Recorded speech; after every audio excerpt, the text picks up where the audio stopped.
नमस्कार दोस्तों, मैं ओम प्रकाश स्वागत करता हूं आप सभी का आपके अपने ऐसे YouTube चैनल पर। दोस्तों, हम मुकेश माहेश्वरी की बुक के इस चैप्टर पे आ चुके हैं जो है चैप्टर क्रमांक 4, और हम आज इस चैप्टर में पढ़ने जा रहे हैं मध्य प्रदेश कला साहित्य और संस्कृति के बारे में। मध्य प्रदेश कला साहित्य और संस्कृति से पहले हमने पढ़ा मध्य प्रदेश के इतिहास के बारे में, और इस इतिहास के चैप्टर को हमने 5 पार्ट में बांटा था, और इसी प्रकार हम इस चैप्टर को भी अलग अलग पार्ट में बांटेंगे और इसे लगातार पढ़ेंगे। पढ़ाई का क्रम जारी रखिएगा। MPPSC के जितने भी स्टूडेंट हैं वो सभी इस बुक को प्रेफर करिए। ये जो है आपका, यदि आपकी तैयारी हो चुकी है तो आपके रिवीजन के पॉइंट ऑफ व्यू से ये बहुत बढ़िया है, और यदि आपने तैयारी नहीं करी है और आप पढ़ रहे हैं तो आपकी तैयारी के लिए ये बहुत अच्छी बुक है। मुझे ये ठीक लगा, इसलिए मैंने आपको सलाह दी। आगे आपकी इच्छा है, आप इसको एक बार देख सकते हैं। मैं इस चैप्टर में इस बुक को पढ़ रहा हूँ। यदि ये पसंद आते हैं तो आप हमारे इस चैनल को ज़्यादा से ज़्यादा सब्सक्राइब करें और ज़्यादा से ज़्यादा लोगों तक शेयर करें। शेयर करने से आपके जो जितने भी मित्र हैं उन सभी लोगों तक हम पहुंच सकेंगे, और साथ ही मेरी ये जो मेहनत है आप सभी तक एक बुक रीडिंग की वो हम तक वो जो है सफल होगी। बुक रीडिंग के क्रम में हम आज पहुंचे हैं कला साहित्य और संस्कृति के क्रम में, इसलिए हम इसे आज जितने भागों में बांटेंगे वो हमारे हिस्से होंगे प्रमुख कलाएं और स्थापत्य कला। प्रमुख कलाएं और स्थापत्य कला में हम जानेंगे स्थापत्य कला और यहाँ मध्य प्रदेश की प्रमुख कलाओं के बारे में। मध्य प्रदेश की बोलियां, ये अगला चैप्टर होगा। हम इसे क्रम में बांटेंगे, अलग अलग क्रम में हम इसे बांटते हुए आगे बढ़ेंगे। तो ये जो क्रम होंगे वो हमारे इस तरीके से बट जाएंगे, लगभग 6-7 क्रम में, ये 8 क्रम में ये बटेगा, और इस पूरे चैप्टर को हम बहुत ही अच्छे तरीके से समझते समझाते हुए आगे बढ़ेंगे। तो चलिए शुरू करते हैं हमारा ये वीडियो। मध्य प्रदेश की स्थापत्य कला और प्रमुख कलाएं, इसके लिए हम आते हैं यहाँ पर। देखिए, मध्य प्रदेश की स्थापत्य कला यानी कि मध्य प्रदेश में जितनी भी कलाएं हैं, जैसे कि मूर्ति और मूर्ति स्थापत्य, स्तूप स्थापत्य या गुफा स्थापत्य, तो जो भी स्थापत्य हुआ है मध्य प्रदेश में किसी न किसी प्रकार से अपनी अपनी शैलियों के रूप में हुआ है। जैसे मंदिरों की बात करें तो मंदिर जो है वो नागर शैली में है, यानी भारतीय आर्य शैली।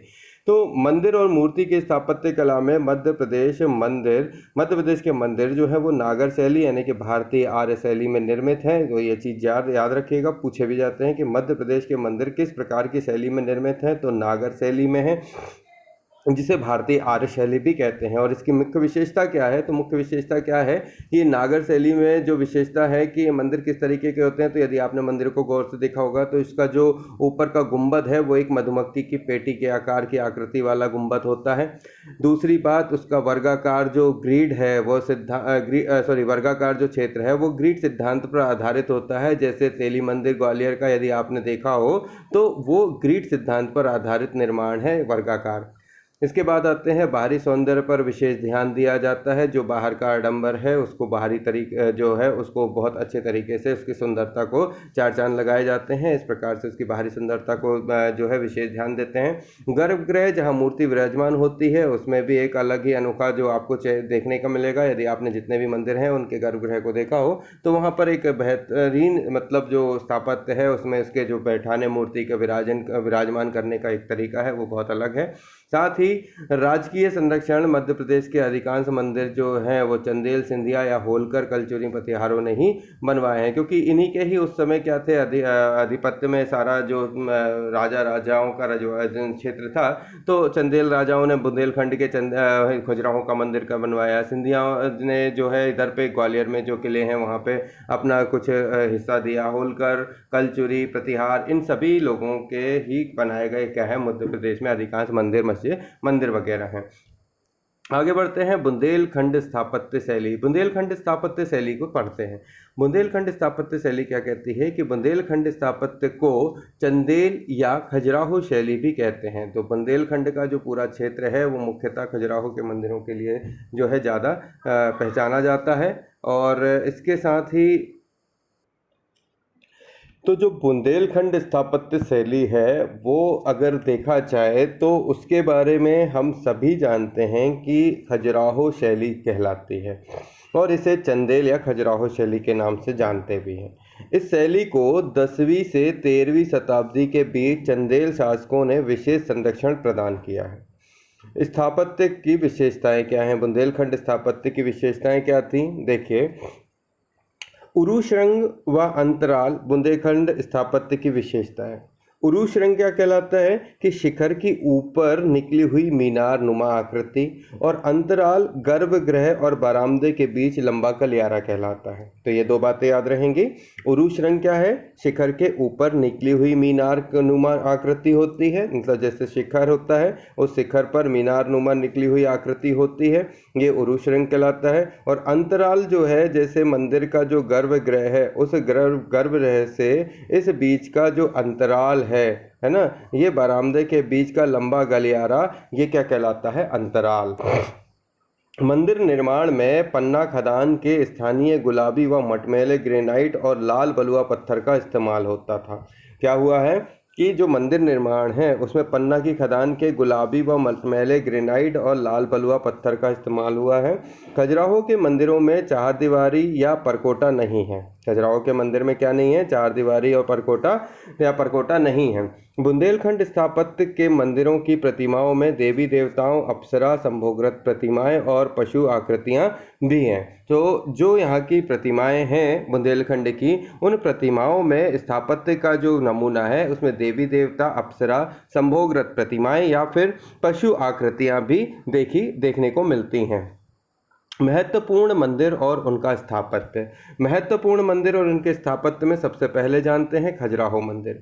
नागर शैली में निर्मित खजुराहो मंदिर वस्तुतः मध्य प्रदेश का सबसे बड़ा मंदिर समूह है और यह एक ही स्थान पर विस्तृत है। 11वीं शताब्दी में चंदेल राजा धंग और राजागण के द्वारा निर्मित इन मंदिरों में हिंदू और जैन धर्म संबंधित मूर्तियां रही हैं। स्थापत्य विशेषता क्या है कि यहाँ पर इसमें गर्भगृह है। दक्षिण भारतीय द्रविड़ियन शैली का भी अनुकरण मंदिर की शीर्षाकृति में, विशेषकर गुंबद में विमानाकृति है। भौतिक जीवन और आध्यात्मिक ध्येय का मिश्रण है। क्या है? भौतिक जीवन और आध्यात्मिक ध्येय का मिश्रण है। उदाहरण की अगर बात करें तो क्या है? मंदिर के बाहरी आवरण पर मैथुनाकृतियाँ, जबकि अंदर भगवान की आध्यात्मिक संदेश देती हुई सौम्य प्रतिमाएं मिलती हैं। तो भौतिक जीवन और आध्यात्मिक ध्येय का मिश्रण इस प्रकार से देखने को मिलता है।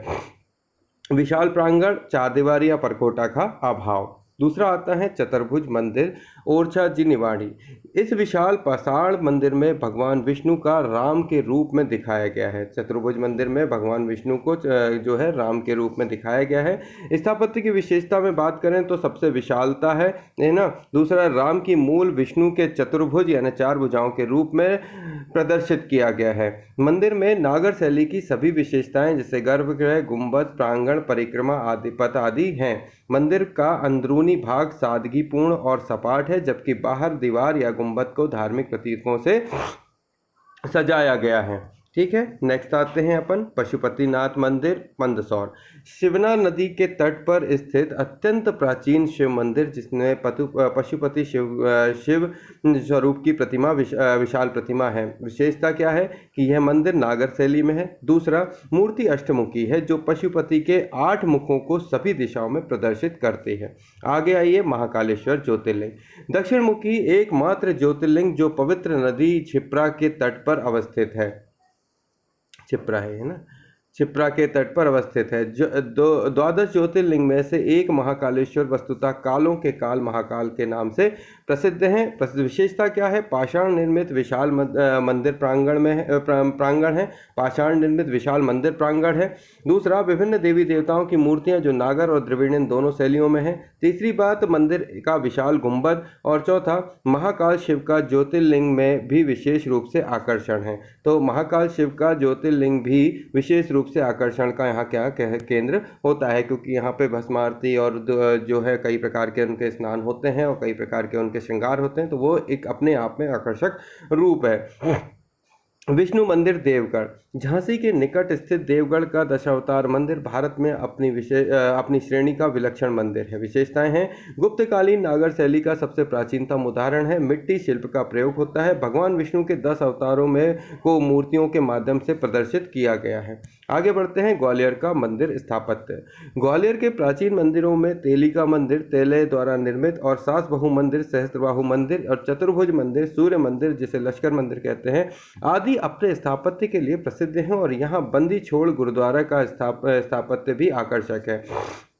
विशेषता की बात करें तो ग्रेनाइट मार्बल का प्रयोग, सूर्य मंदिर के सफ़ेद मार्बल का सुंदर प्रयोग हुआ है।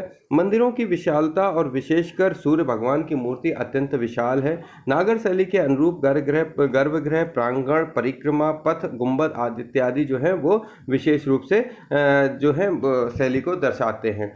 आगे आते हैं स्तूप स्थापत्य। मध्य प्रदेश के स्तूपों में सांची, भरूच, स्वास्तिक स्तूप के ही साक्ष्य मिले हैं और जिनमें सांची विश्व का सबसे प्राचीन स्तूप है, जिसे अशोक ने बनवाया था।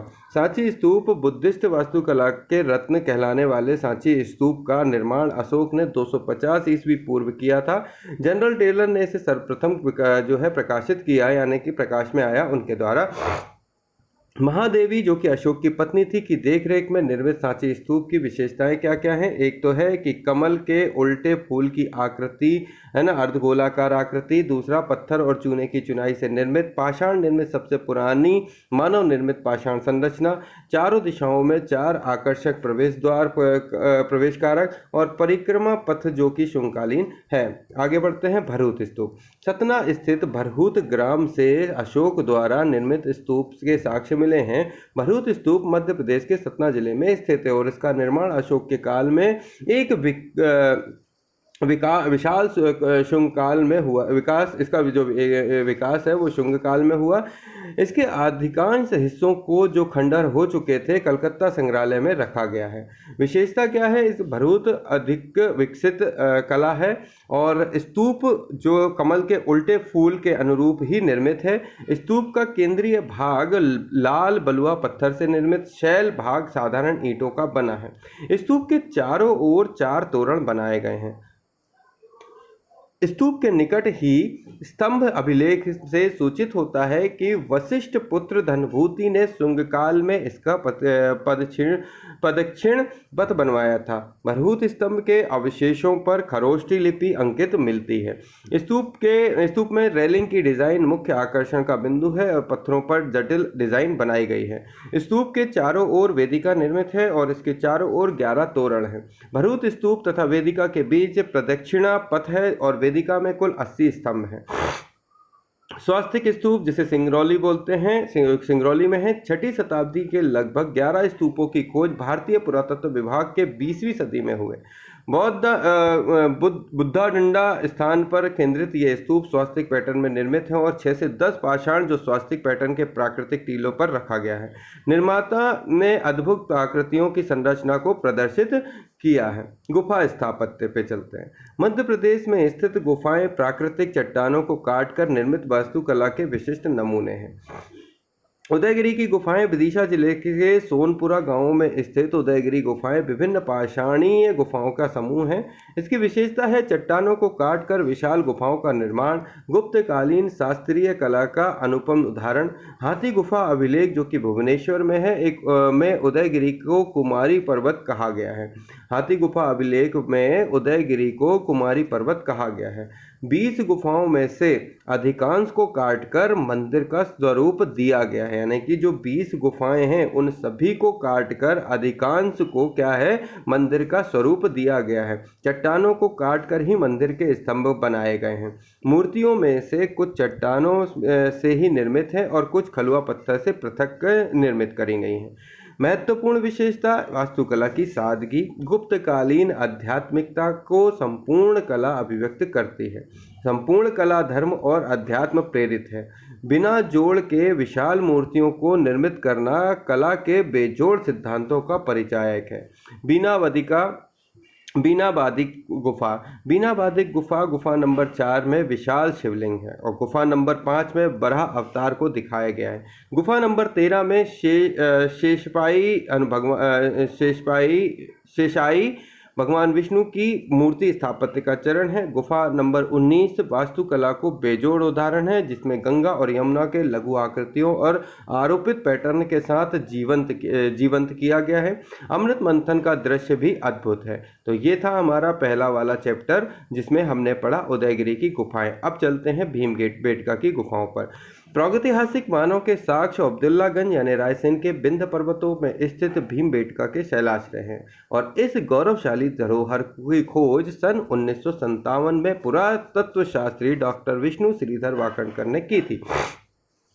इसकी विशेषताएं हैं विशालकाय चट्टानों को एक दूसरे पर रखना और संतुलन बनाए रखना। चट्टान निर्मित वास्तुकला का आश्चर्य है। एक चट्टान दूसरे पर रखी हुई है, संतुलन बनाए हुए रखी है और चट्टान निर्मित वास्तुकला का एक आश्चर्यजनित जो है क्षेत्र है। 500 लगभग गुफाओं के साथ सबसे बड़ा गुफा समूह यहाँ पर देखने को मिलता है। इन पर अनेक चित्र अंकित हैं जो उनके लौकिक जीवन को कहानी को बताते हैं। इनका संबंध पांडव के अज्ञातवास से जोड़ा जाता है। गुफाओं से प्राप्त चित्रों के आधार पर गुफाओं का नामकरण किया गया है, जैसे नग्न भट्टरिका। भीमबेटका की कुछ प्रसिद्ध गुफाएं इस प्रकार हैं, जैसे मेदालेनीय गुफा। इस चित्र में यूरोप के 12,000 से 8,000 वर्ष पूर्व के शैल चित्रों के साक्ष्य रखते हैं। वराहगिरी शैल गुफा, इसका नामकरण विशालकाय वराह के आधार पर किया गया है। बड़ा रंग महल, इसमें पेड़ पर चढ़ता मानव है जिसके पीठ पर टोकना है जो मधुमक्खी के छत्ते को तोड़ने का प्रयास कर रहा है। छोटा रंग महल यह युद्ध क्षेत्र का चित्रात्मक स्वरूप है, इसमें घुड़सवार दिखाई दे रहा है। मुर्दा टोंग भीमबेटका का ताम्र पाषाण स्थान, जहां से सागर विश्वविद्यालय की टीम को ताम्रकालीन मानव का अस्थिपंजर प्राप्त हुआ है। बाघ गुफाएं, इंदौर झाबुआ मार्ग से अंदर बाघ स्थान तथा बाघ नदी तट के समीप विंध्याचल पहाड़ी में बाघ की प्रतिमाएं प्रसिद्ध गुफाएं हैं। बौद्ध धर्म से संबंधित इन गुफाओं में भित्ति चित्र अजंता के समकक्ष माने जाते हैं और यहाँ भी 9 से 5 गुफाएं सुरक्षित रखी गई हैं। खोजकर्ता डोंगर फील्ड जो कि 1818 के थे, गुफाओं को 1951 में राष्ट्रीय स्मारक घोषित किया गया। गुफाओं के भित्ति चित्रों की 1920 में चित्रकार मुकुल डे तथा 1921 में हालदर नंदलाल एल.एन. भावसार एवं मिर्जा इस्माइल बेग जैसे प्रसिद्ध चित्रकारों ने प्रतिलिपि तैयार की थी। इसकी विशेषताएं हैं चट्टान काटकर 9 गुफाएं विंध्याचल श्रेणी में निर्मित की गईं, जो गुप्तकालीन शास्त्रीय कला के अनुपम उदाहरण हैं।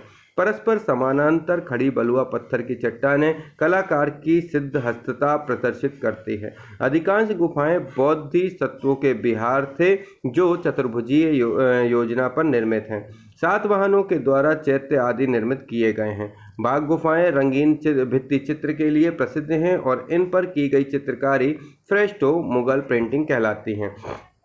इनका काल भी गुप्तकालीन अर्थात 5वीं ईस्वी शताब्दी का है। भृतहरि की गुफाएं, उज्जैन से कलियादेह महल के निकट स्थित भृतहरि गुफाएं संख्या में 9 हैं, लेकिन इनमें 5 ही सही अवस्था में मौजूद हैं। इनका निर्माण राजा भृतहरि के सम्मान में परमार शासकों ने करवाया था और इसकी विशेषता इसकी प्रमुख विशेषता है रंगीन चित्र। गढ़कालिका देवी के मंदिर के निकट छिप्रा के ऊपरी तट पर यह गुफा अत्यंत लंबी है। यहाँ नाथ संप्रदाय के साधुओं का स्थान है तथा इस गुफा की रचना बौद्ध कालीन शिल्प के अनुसार की गई है। दक्षिण की गुफा के अंदर नागर शैली से निर्मित गोपीचंद की मूर्ति है। भाषा बोलियां संबंधी तथ्य। भाषा बोलियां संबंधी तथ्य में राजभाषा अधिनियम सन 1963 की धारा 8(1) के तहत 1976 में राजभाषा अधिनियम बनाए गए। तदनुसार भाषा आधारित श्रेणियां भी बनाई गई। मध्य प्रदेश को का श्रेणी में रखा गया।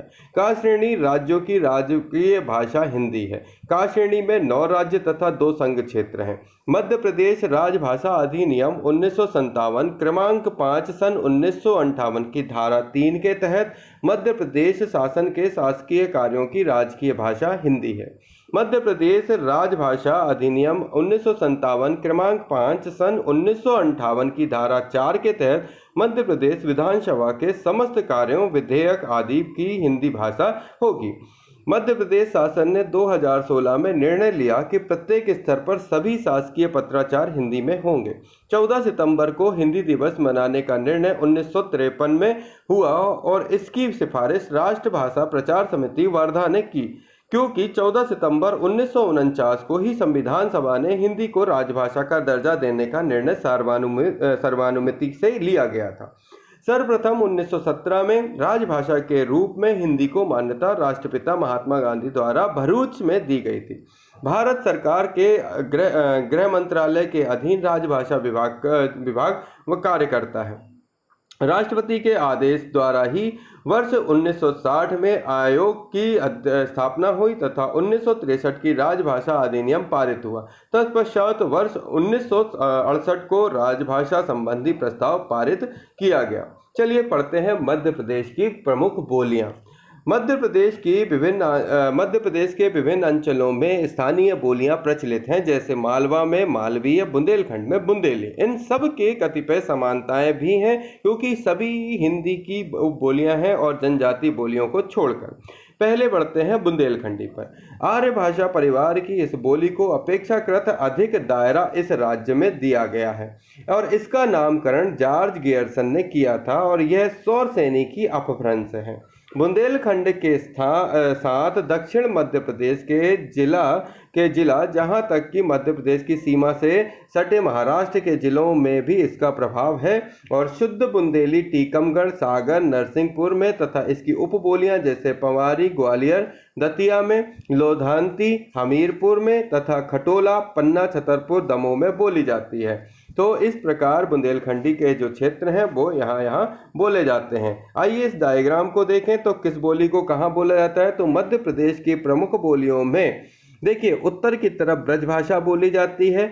यह आपका दक्षिण हिस्सा है जहाँ पर आपका बुंदेलखंड का कुछ हिस्सा बोला और ये अलग अलग बोली जाती हैं। इसको एक बार दिखा देता हूँ, ये है ना। मध्य प्रदेश की प्रमुख बोलियों में उत्तर की तरफ ब्रज, दक्षिण की तरफ कोरकू, है ना, पूरब की तरफ बघेलखंडी और पश्चिम की तरफ आपकी भील बोली जाएगी। तो ये आपका उत्तर हो गया, ये दक्षिण हो गया, ये पूर्व हो गया और ये पश्चिम हो गया। अब इस प्रकार अगर कहा जाए तो बुंदेलखंडी उत्तर पूर्वी भाग में बोली जाने वाली भाषा है। मालवी जो है वो आपकी उत्तर पश्चिम भाग में बोले जाने वाली भाषा है। निमाणी आपकी दक्षिण पश्चिम भाग में बोले जाएगी और दक्षिण पूर्व में आपकी गोंड भाषा बोली जाएगी। तो ये सारी भाषाओं के क्रम जिसको अपन ने पढ़ा, तो याद रखने के लिए याद रखिएगा, ब्रज ऊपर है उत्तर की तरफ, दक्षिण में कोरकू, पूर्व में बघेलखंडी और उत्तर पूर्व में बुंदेलखंडी, ऐसे ही पश्चिम में भील और उत्तर पश्चिम में मालवी और उत्तर दक्षिण पश्चिम में निमाड़ी और दक्षिण पूर्व में गोंडी भाषा बोली जाने वाली भाषाएं हैं। आगे बढ़ते हैं, अब अपन इसके भी आते हैं।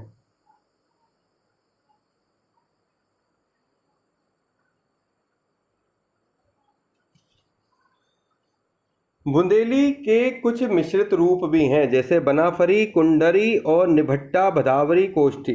स्मरणीय तथ्य की बात करें तो देखो यहाँ पर एक बात याद रखना, पूछा जाने वाला सवाल ऐसा नहीं आता कि बुंदेलखंड के बारे में बताओ या बुंदेली भाषा के बारे में बताओ। पूछा जाएगा कि जैसे बुंदेलखंड की मिश्रित भाषा इनमें से कौन सी है। तो ये नाम आपको याद होंगे तो ही आप बता पाओगे कि इनमें से ये कोष्ठी जो है बुंदेलखंडी की उपभाषा है, भदावरी बुंदेलखंड की उपभाषा है, बनाफरी है, कुंडरी है, निभट्टा है। तो ये वो भाषाएं हैं जो क्या है उनकी सहाय भाषा या मिश्रित रूप है बुंदेलखंडी के। तो ये याद तो करने पड़ेंगे। कौन कौन से हैं बुंदेलखंड के मिश्रित भाग? देखो बनाफरी, कुंडरी, निभट्टा, भदावरी, कोष्ठी लिख लेना ताकि आपको याद रहे। स्मरणीय तथ्य पढ़ते हैं। बुंदेली साहित्य की दृष्टि से भी समृद्ध है। जगनिक, केशव, पद्माकर, लाल गंगाधर व्यास बुंदेली के प्रसिद्ध साहित्यकार रहे और महेश कटारे ने बुंदेली शब्दकोश का संकलन भी किया है। तो ये वो चीज़ें थी जो हमने बुंदेली भाषा के लिए पढ़ी। अब चलते हैं बघेली। अर्धमागधी भाषा का अपभ्रंश जो है वो है बघेली। मागधी भाषा जो कि मगध की भाषा कहलाती थी, यानी कि बिहार तरफ बोली जाती थी। इस बघेली भाषा को अगर जाने तो ये अपभ्रंश है अर्धमागधी का और इसकी पैतृक भाषा अवधी मानी जाती है, जिसमें तुलसीदास जी ने बहुत बढ़िया जो रामायण लिखी हुई है। गियर्सन ने इसे पूर्वी हिंदी वर्ग में रखा और इसे बघेलखंडी, रिमही और रिवई भी कहा जाता है ना। बघेलखंडी, रिमही और रिवई भी कहा जाता है। बघेलखंड के रीवा, शहडोल, सीधी, सतना जिलों में विशुद्ध बघेली बोली जाती है। कौन सी? बघेलखंड के रीवा, शहडोल, सीधी, सतना में विशुद्ध बघेली बोली जाती है। मंडला की जनजातियों में इसका मिश्रित रूप देखने को प्रचलित मिलता है। बघेली की कुछ उपबोलियां भी हैं, जैसे फतेहपुर, बांदा, हमीरपुर में यमुना नदी के आसपास बोले जाने वाली तिरहिरी, बांदा जिले की केन और नगेन नदियों के मध्य क्षेत्र में बोले जाने वाली गरोहा, गहोरा और रीवा और मंडला की गोंड बोलियां भी बघेली की उपबोली मानी जाती है। तो कौन कौन सी बघेली की उपबोलियां हो गई? ये हो गई एक तो आपकी तिरहरी, गहोरा और एक और बोली जाने वाली गोंड। तो तिरहरी, गहोरा और गोंड जो है ये जो है बघेली भाषा की उपभाषा उपबोली कहलाएगी। पोवारी, ओझी अन्य उपबोलियां भी इसके साथ में हैं। सीधी के श्रीनिवास शुक्ल ने बघेल शब्दकोश तैयार किया। परम धर्म विजय विश्वनाथ प्रकाश ये बघेली की रचनाएं हैं। परम धर्म विजय विश्वनाथ प्रकाश ये जो हैं बघेली की रचनाएं हैं जिन्हें रीवा महाराज विश्वनाथ सिंह ने लिखा। चलिए पढ़ते हैं मालवी। राजस्थान की हड़ौती बोली से प्रभावित मालवीय मालवा क्षेत्र में बोली जाती है। तो ये राजस्थान की हड़ौती बोली के प्रभावित होकर ये बोली मालवीय बोली कहलाती है। और इस पर भी महाराष्ट्र की सौर सैनी का व्यापक प्रभाव है। विशुद्ध मालवीय इंदौर, उज्जैन, देवास, धार, रतलाम जैसे क्षेत्रों में बोली जाती है। और इसके अलावा भोपाल, होशंगाबाद, गुना, नीमच, मंदसौर आदि में भी इसका मामूलिक परिवर्तन स्वरूप मौजूद है। मालवीय ध्वनि में और रूप की दृष्टि से पश्चिमी हिंदी के निकटतम है, जबकि आत्मा में मारवाड़ी के। अब शब्द को संकलनकर्ता जो है प्रहलाद चंद्र जोशी हैं और धीरेन्द्र वर्मा मालवी के दक्षिणी राजस्थानी कहलाते हैं, जबकि डॉक्टर के.एल. हंस ने इसकी पश्चिमी हिंदी इनको कहा है। मालवी की उपबोलियां सोंदवाड़ी, उमठवाड़ी और रागड़ी हैं। कुछ विद्वान निमाड़ी को भी मालवी के एक उपबोली को मानते हैं। निमाड़ी पश्चिमी मध्य प्रदेश के निमाड़ी क्षेत्र खरगोन, खंडवा, बुरहानपुर, बड़वानी जिलों में निमाड़ी बोली जाती है और यह भी सौर सैनी अपभ्रंश से विकसित हुई है। पर इस पर मालवीय, मारवाड़ी, गुजराती, मराठी भाषाओं का यथेष्ट प्रभाव है और निमाड़ी में लोक साहित्य प्रचुर मात्रा में रचा गया। जॉर्ज गेरसन ने निमाड़ी को दक्षिण हिंदी कहा है।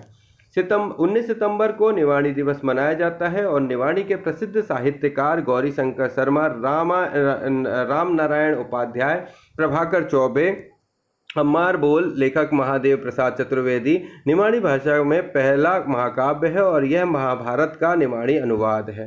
प्रभाकर चौबे प्रसिद्ध निमाड़ी गायक थे और अपने ठुमका प्रसिद्ध निमाड़ी भाषा में पुस्तक लिखी। डॉक्टर श्रीराम परिहार ने निमाड़ी साहित्य का इतिहास नामक पुस्तक लिखी। आइए बढ़ते हैं ब्रजभाषा। ब्रजभाषा मूलतः उत्तर प्रदेश में ब्रज क्षेत्र मथुरा की स्थानीय बोली है। क्षेत्र मध्य भारत विशेषकर ग्वालियर, मुरैना, श्योपुर, भिंड जो है इसका मेन क्षेत्र है। विशेषताएं ब्रजभाषा सौर सैनी का अपभ्रंश है। किसका? ब्रजभाषा सौर सैनी का अपभ्रंश है और इसे सौर सैनी, पिंगल, अंतर्वेदी, ग्वालियरी और कन्नौजी भी कहा जाता है। समझिएगा, जो ब्रजभाषा है वो मध्य भारत की विशेषकर ग्वालियर, मुरैना, श्योपुर, भिंड की क्षेत्र की भाषा है। ब्रजभाषा जो है उत्तर के ब्रज क्षेत्र मथुरा की स्थानीय बोली है और ब्रजभाषा सौर सैनी का अपभ्रंश है और इसे सौर सैनी, पिंगल, अंतर्वेदी, ग्वालियरी और कन्नौजी भी कहते हैं। तो कन्नौजी भाषा को ही ब्रजभाषा भी कहा जाता है। ब्रजभाषा काव्य में भाषा है। ब्रजभाषा काव्य की एक भाषा है। माना जाता है कि काव्य की रचना जब भाषा से बोली में प्रारंभ हुई जो ब्रज बोली से ही हुई। संपूर्ण कृष्ण भक्ति ब्रजभाषा में है। हिंदी भाषा की सर्वाधिक महत्वपूर्ण बोली ब्रज है। मध्यकाल में सर्वाधिक साहित्य ब्रजभाषा में रचा गया, विशेषकर भक्ति साहित्य जो है वो ब्रजभाषा में रचा गया। सूरदास, रसखान, मीराबाई और अमीर खुसरो ने ब्रजभाषा के शिरोमणि रचनाकार थे। हिंदुस्तानी शास्त्रीय संगीत की मुख्य भाषा ब्रज है। तुलसीदास जी ने अवधी में लिखा किंतु विनय पत्रिका ब्रजभाषा में रची।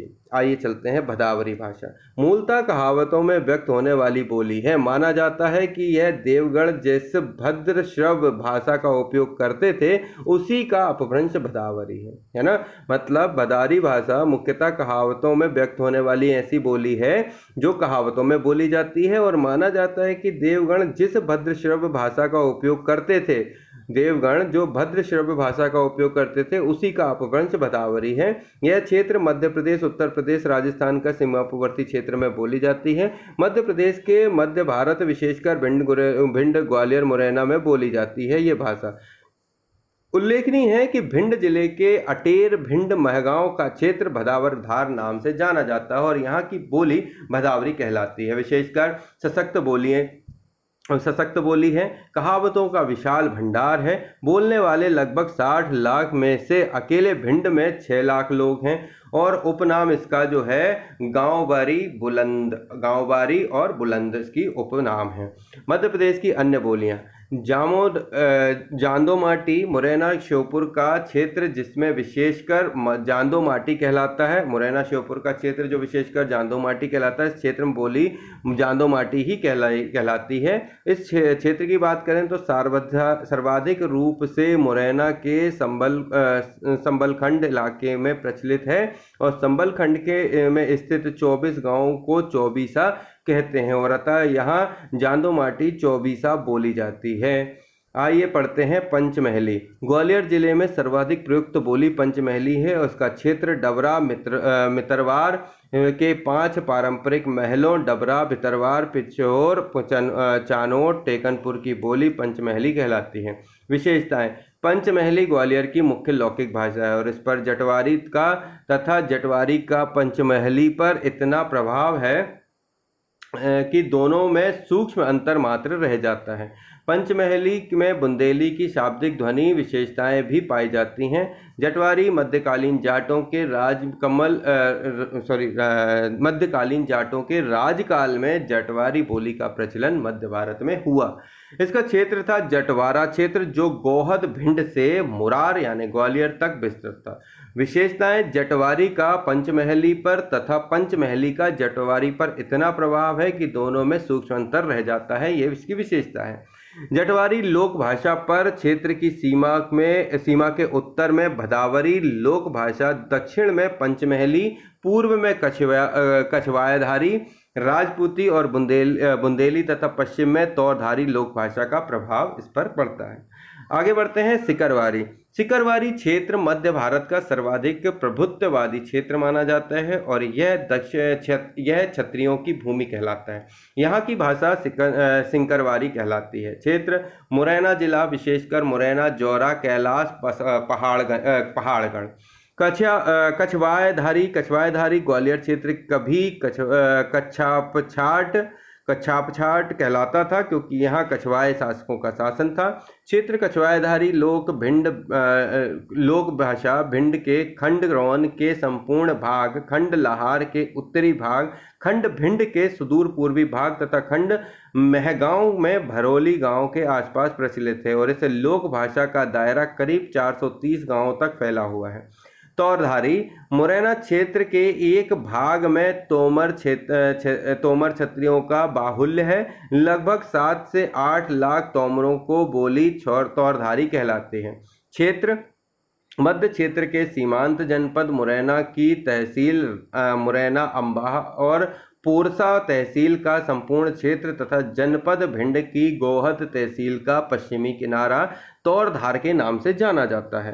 विशेषताएं इसकी क्या हैं? तौरधारी लोक भाषा के उत्तर में भदावरी लोक भाषा, दक्षिण में सिकरवारी, पूर्व में जटवारी और पश्चिम में ब्रज भाषा का प्रभाव है और इस पर सर्वाधिक प्रभाव ब्रज भाषा का तथा पोरसा तहसील में भदावरी लोक भाषा का है।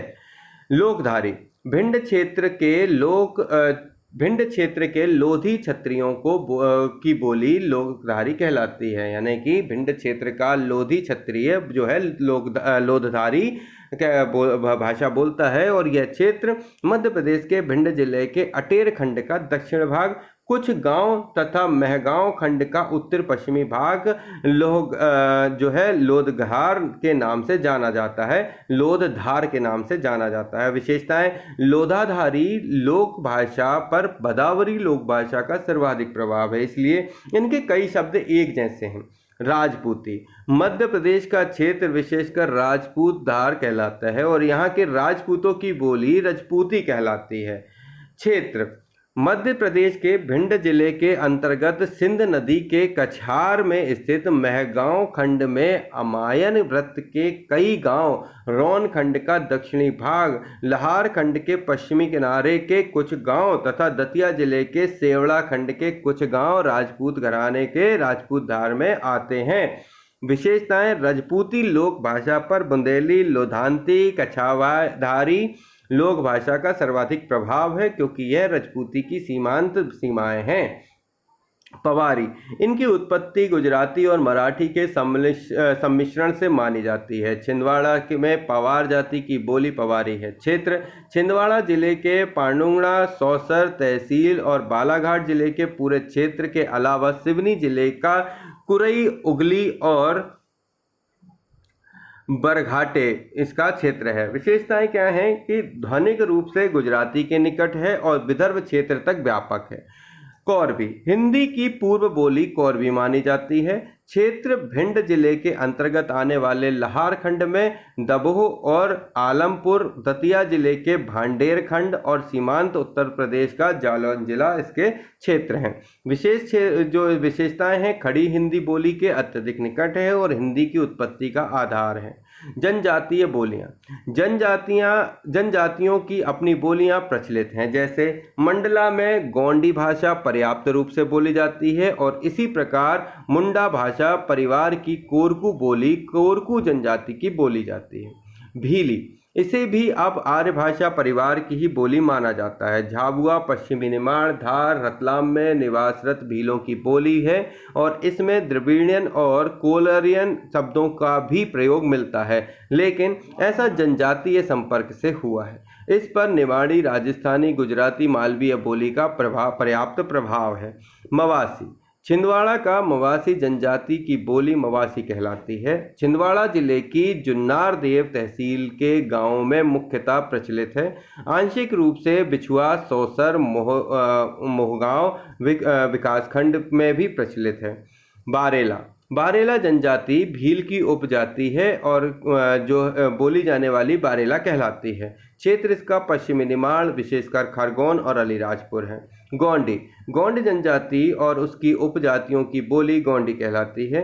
गोंडी भाषा मूलतः कोईतोर भाषा है। आज भी गोंडी भाषा अपने को कोईतोर या कोईतोल कहलाना पसंद करते हैं। मतलब जो गोंडी भाषा मूल तौर पर आज भी जो गोंडी बोलते हैं गोंडी भाषी, वो अपने आप को कोईतोर या कोईतोल कहलाना पसंद करते हैं। मध्य प्रदेश में एक अकेले क्षेत्र के रूप में गोंडी भाषा सर्वाधिक रूप से महाकौशल क्षेत्र में बोली जाती है। गोंडी भाषा गोंड आदिवासियों की भाषा है। कहा जाता है कि पृथ्वी के उद्गम और मनुष्य के जन्म के साथ इस भाषा का जन्म हुआ। सर्वप्रथम पारिकुपार लिंगों ने इस भाषा को विस्तारित किया। गोंडी प्रायः देवनागरी तथा तेलुगु लिपियों में लिखी जाती है और इसकी अपनी गोंडी लिपि भी मौजूद है। गोंडी लिपि 928 में एक गोंडी व्यक्ति द्वारा ही विकसित की गई थी, जिसमें सप्ताह के दिनों का नाम, महीनों का नाम, गोंड त्योहारों का नाम थे। क्षेत्र: होशंगाबाद, खंडवा, हरदा, बैतूल, मंडला, डिंडोरी। और इसकी विशेषताएं क्या हैं? गोंडी में जनजातियों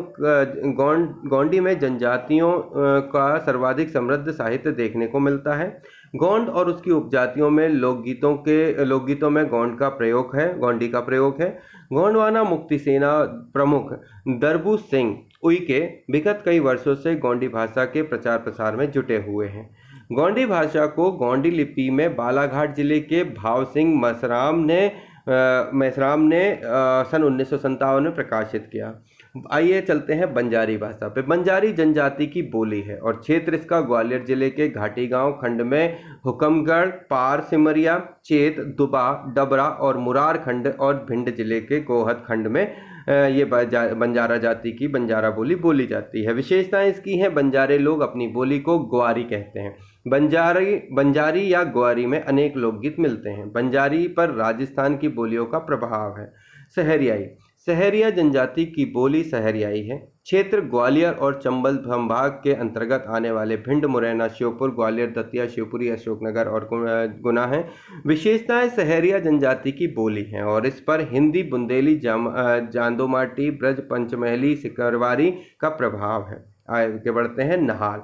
बैतूल जिले के नहाल आदिवासियों की बोली नहाल है। क्षेत्र मुल्ताई तहसील के गांव प्रभात पट्टन और सातनेर, भैंसदेही तहसील के गांव दावोनी धाबा, अमला तहसील के गांव तिरमऊ और बैतूल तहसील के गांव खंडारा इसका क्षेत्र है। इसके अलावा विशेषताएं, यह अत्यंत पिछड़ी बोली है। यह भिड़वे फोड़ने वाले नहाल आदिवासियों के बोलते हैं, ये से बोलते हैं, और इसमें साहित्य का अभाव है। मराठी हिंदी बोली का प्रभाव है। तो यहाँ पर हमने अपनी जो अभी तक का जो वीडियो था उसको हमने मध्य प्रदेश की प्रमुख कलाएं और स्थापत्य कला के साथ मध्य प्रदेश की बोलियों को जोड़ते हुए इन 3 सेक्शनों को कंप्लीट किया। अगला सेक्शन हम लेंगे मध्य प्रदेश के त्योहार और पर्व पर। क्योंकि हम आप सभी के साथ जो है वीडियो से जुड़ रहे हैं और आप सभी के साथ नए वीडियो को लेकर आ रहे हैं, तो इसी क्रम में हम अगले जो वीडियो पर आएंगे तो वो वीडियो हमारा होगा मध्य प्रदेश के त्योहार और पर्व। हम इस चैप्टर को अलग अलग 3 से 4 भागों में बांटेंगे और 2-2 चैप्टरों को एक साथ लेंगे।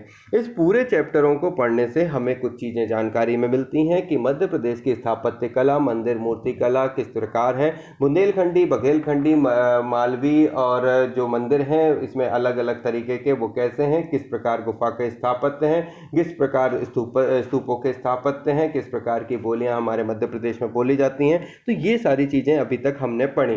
दोस्तों, आप इन सभी वीडियो को बहुत अच्छे से देखिए और आप अपने नोट्स जो हैं वो प्रॉपर तरीके से बनाइए। नोट्स के लिए आप अपने जो बुक है उसमें क्रमबद्ध रूप से उस पर टिक करते हुए इसको बनाएं, और साथ ही आप यदि इसमें रिवीजन कर रहे हैं तो रिवीजन पॉइंट ऑफ व्यू से ये बहुत ही बढ़िया बुक मुझे लगी और मैं अपने रिवीजन के लिए इसे यूज़ कर रहा हूँ। इस बुक रीडिंग में मुझे बहुत सारी चीज़ें जो मिली हैं उनके मैंने पॉइंट्स नोट किए हुए हैं। बुक के इस चैप्टर के एंड में उन बातों को आपसे डिस्कस करूँगा। यदि आप मेरा ये वीडियो देख रहे हैं तो आप सभी से निवेदन है कि आप इसे शेयर ज़रूर करिएगा और साथ ही सब्सक्राइब जरूर करिएगा, क्योंकि शेयर और सब्सक्राइब करने से ही हम आपके अलावा उन सभी लोगों तक मिलेंगे जिन्हें ऐसी बुकों को सुनने में काफ़ी फ़ायदा होगा। तो मुकेश महेश्वरी की ये बुक बहुत ही अच्छी है। मैं आप सभी के साथ इस बुक को साझा कर रहा हूँ और इसके पढ़ते हुए आगे बढ़ रहा हूँ। सेकेंड नंबर के टॉपिक में हम पढ़ रहे थे अभी तक, जो वो था हमारा कला साहित्य और संस्कृति मध्य प्रदेश का चैप्टर था, और इसको पढ़ते हुए हम आगे बढ़ रहे हैं। अगला वीडियो हमारा त्योहार पर होगा, तो जल्दी ही मिलेंगे हम नए वीडियो के साथ। तो तब तक के लिए लेते हैं इजाज़त। जय हिंद, जय भारत। थैंक यू दोस्तों।